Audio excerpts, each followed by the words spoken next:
Hey guys, this is Alex from Board Game Co. and today we're doing a bit of an unboxing.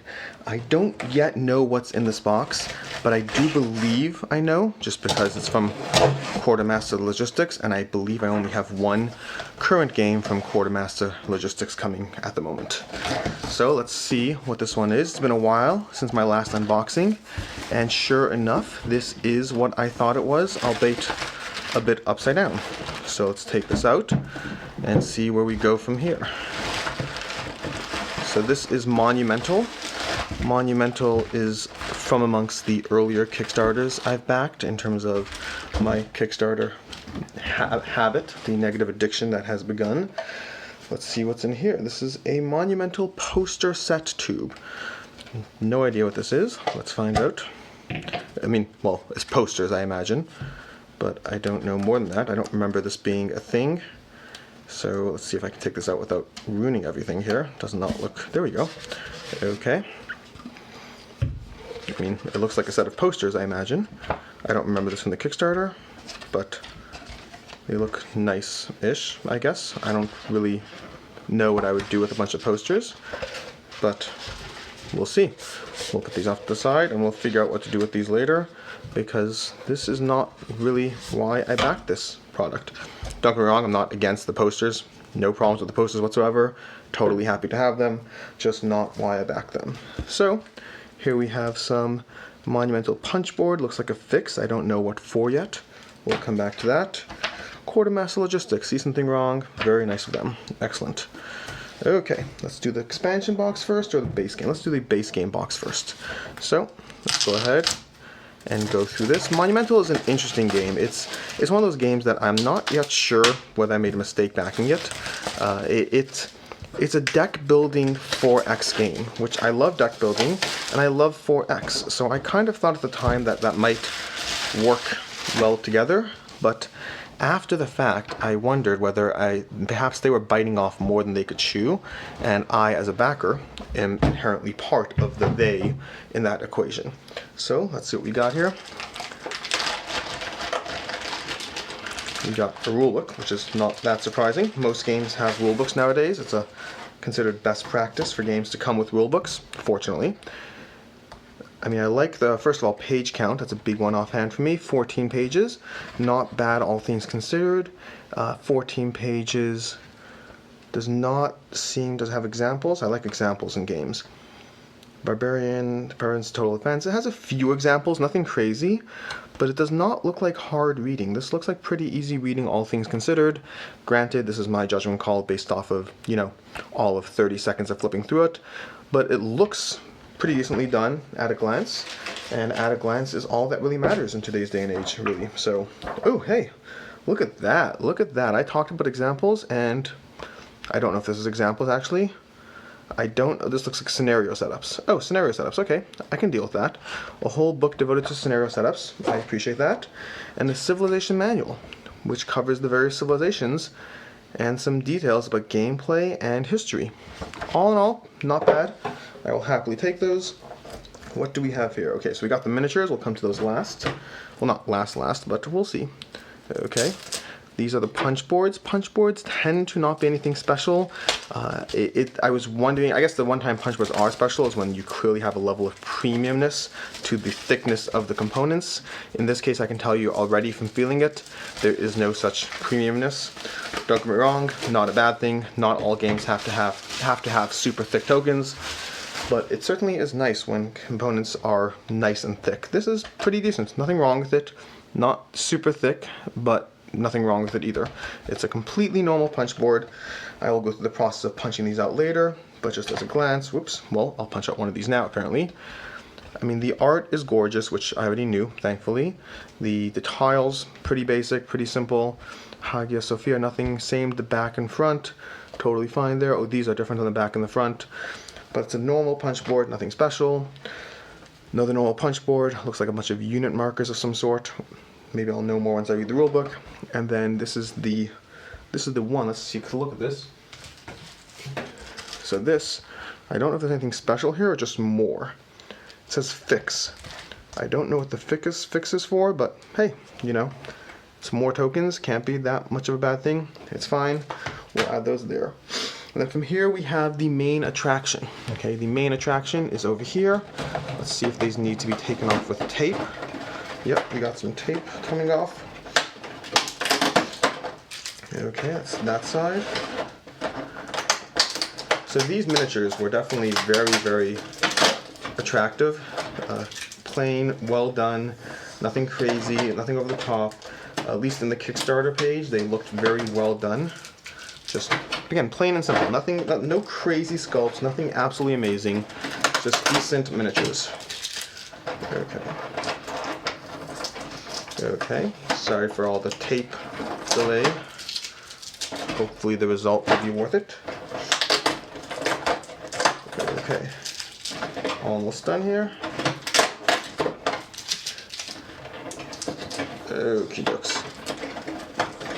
Here we go. So, anyways, here we are with the miniatures. And let's start going through them. So these miniatures I am loving just at a glance. Oh, I'll save that guy for last. Let's start with some basics. So here.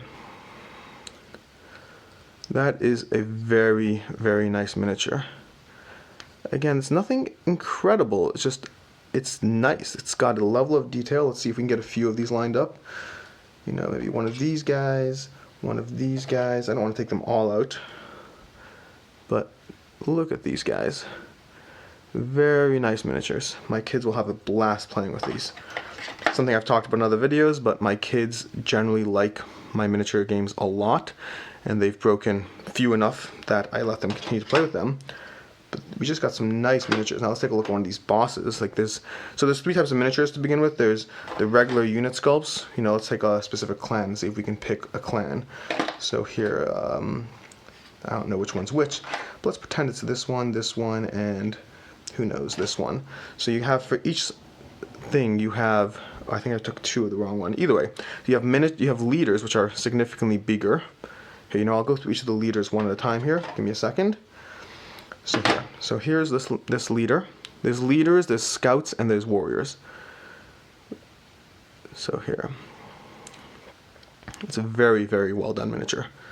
The quality, the detail. This guy would be a pleasure to paint.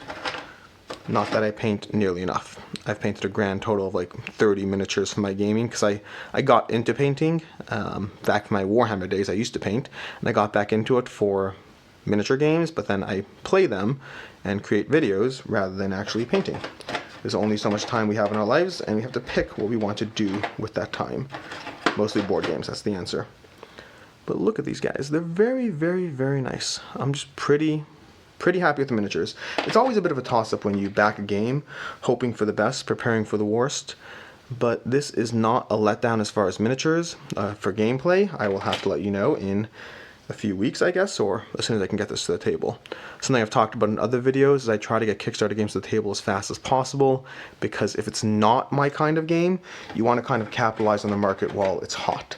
Meaning a big part of what I focus on in my videos is not just whether I like games or not, but also trying to minimize your risk and investment. And a big part of that is ensuring that you are flipping games as fast as possible if it's not a game that's for you. I don't generally buy Kickstarter games to flip for a profit specifically, but I certainly try to take advantage of the market if it's a game that's not for me. Okay, that's the top level. What do we got underneath? So underneath, oh wait, one more piece of tape. Sorry.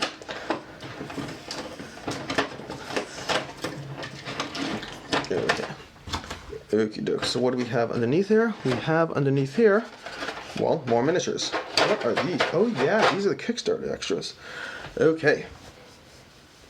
So, from over here, look at this guy. These are the various monsters or leaders, or not really leaders of clans. This guy is intense. These are some pretty, look at the size of my hand and look at this thing. This is not a small miniature. Not huge, but it's certainly not small.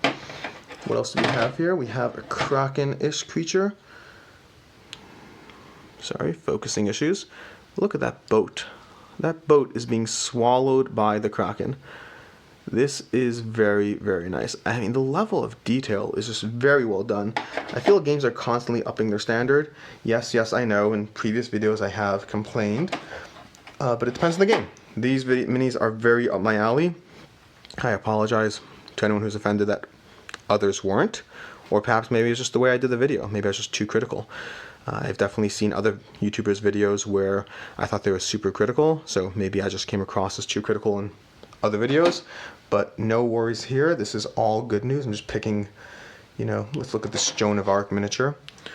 Not to be confused with the Joan of Arc board game, but I mean, this is just very, very nice mini. And yes, I am seeing certain, like if you look at her neck, it's got this weird, almost looks like it's not, the head wasn't put in. Oh yeah, the head definitely was not put in. That needs to be, 1 second.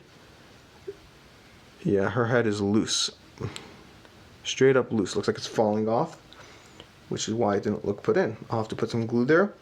So yeah, there definitely are some issues, but honestly that looks like a quick, easy glue fix, and I will take that any day. If it's an easy fix, I don't really care. I only care about things that are not as easy to fix. Okay, yeah, so that's pretty much it for box 1. Let's see what we have in box 2. So let me just put this up, close this up a bit. Yeah, this game, like I said before, this is basically area control. Oh, we have, sorry, I missed some things. I don't know if I'll really open these right now. These are just the cards. You know what, let's go ahead and open them. Let's see some artwork. Okay, more tape it looks like, or maybe not. Nope, not tape. Okay, so let's just go ahead and look through some cards. I'm not going to open all these decks, but let's open one of these. Probably should get a better knife for opening these. Okay, so basically what's happening in this game is you're going to have a card row. You're going to be deck building, and as you get cards, you're going to be putting them in a 3x3 grid basically across the table, and activating your abilities through those. It looks very cool as a concept. I don't know if it'll work in reality, but that we'll see. I mean, it's not an issue of whether the game will work. It might be too clunky or too long for what it is. All in all, it's got this very nice linen finish. Really enjoying that. Looks like the wells will hold sleeve cards. Like if you look over here, that's plenty of room in the well for a sleeve card. So it's pretty nice so far. I mean, very nice feel, gorgeous artwork, very simple and clear things going on the cards. When this text is clear, I mean, without having played the game, these are amazing cards. Just gorgeous art, clear iconography, clear text, and beautiful artwork. I mean, I said art already. And the finish, the linen finish. These are, I couldn't ask for more in a deck of cards, which is great because this is what I'm getting. I'll go through the rest of those later. Let's open one set of lands. Okay. Yeah, deck building 4X game that I can't open the lands for. There we go. Yeah, it looks very, very cool. That's what I'll say. I mean, I've said it before. Looks cool. No idea how it plays. We'll let you know as soon as I can. Okay, these by the way, these are definitely clunkier tiles, in case you were worried about the thickness before, which I wasn't, but you know, they weren't, the previous chits weren't as thick, but these have a nice heft to them, so no issues there. So let's call that a wrap on box number 1 and head over to box number 2 as soon as we put this away. So this is by Funforge, by the way, which this is a miniature game by Funforge. It's not really something that they normally do, and I don't know if that's, maybe I'm just missing games or forgetting games, but definitely not something I recall them doing from their previous other games. I mean, Funforge I would say is most famous for perhaps Tokaido. They definitely have other games as well, so if I'm forgetting one that is more famous than that, please don't take offense. It just means I'm not currently thinking of it. But in any case, this is box number 1, and that is a wrap on box 1. Box number 2 is basically a 5 to 6 player expansion, although it also just gave you additional clans. So it was more players, and I think it was, by the way, a 5 to 6 player expansion. It could be that it was actually not. It could be I'm forgetting that, but it certainly gave you 4 more clans. I know that. So let's see what we can do here with those clans. We're not going to keep this one too long. We're going to try to keep this video to a reasonable length of time. Hopefully we can make this brief. Okay, looks like we just got a box of, so underneath we got more cards, more things. So we'll just look at a few miniatures and call it right. Give me 1 second to open these. Hello. So the bad news is that's what happens when you kick your, tripod. The good news is it means I got the tape off without having to make you wait through the tape. Okay, so here we got, again, some gorgeous miniatures. This is, you know, the, I guess, Aquaman. I don't think anyone's going to call him anything but Aquaman. Got a cute little thing perched on his shoulder. Ooh, that's a globe. That's a globe perched on his shoulder, being held by some sort of pentacles. Okay, we have anything else particularly cool? This guy's nice little sword dude. Looks very kind of half Aztec-y, but not really, I guess. I'm not entirely sure what nation he is. This guy's more Aztec-y. Over here, this guy's a little more of an Aztec. Again, very, very solid miniature sculpts. Aside from that one head that was bobbling loose, overall these guys are gorgeous. Let's grab a few warriors from these various clans and see. Oh, so here we clearly got the Aquaman followers. Although I shouldn't say clearly, I could be wrong. But it looks like the Aquaman followers. Nice little trident, nets. Gorgeous miniatures. I'm very impressed with these guys. Okay. And then over here we got these Amazonian warriors. Little bow. Solid level of detail. Not absolutely perfect, but pretty darn close. Here we got the Aztec warriors. And here we got some more of these miniatures. Again, you can see overall these are just some high quality miniatures. We got some more buildings. I would say, yeah, the buildings weren't as unique as I would have liked them to be. They were originally, I believe in the original Kickstarter, they had unique buildings and they shifted that away, which, I mean, I think I would have been totally fine with these if I didn't know that they had been unique. But as it is, they're very well done, very well put together. If they had been unique, that would be cool, but it is what it is. So that's basically it. That is my unboxing of Monumental. Overall, lots of good stuff here. Gorgeous miniatures, gorgeous. The art is across the board amazing. The components seem pretty decent. And I guess the next step is to see whether we actually have a good game behind all of this. This video has been brought to you by Board Game Co. If you like this video, go ahead, subscribe, ring the bell for notifications, comment, like, all that stuff really helps me grow the channel, helps me produce more content, so whatever you can do is always greatly appreciated. Alternatively, you can also head on over to our website, boardgameco.com, and buy something. That's another great way to support the channel. Other than that, thanks so much for your views, and come on back for some other video of ours. Have a good one.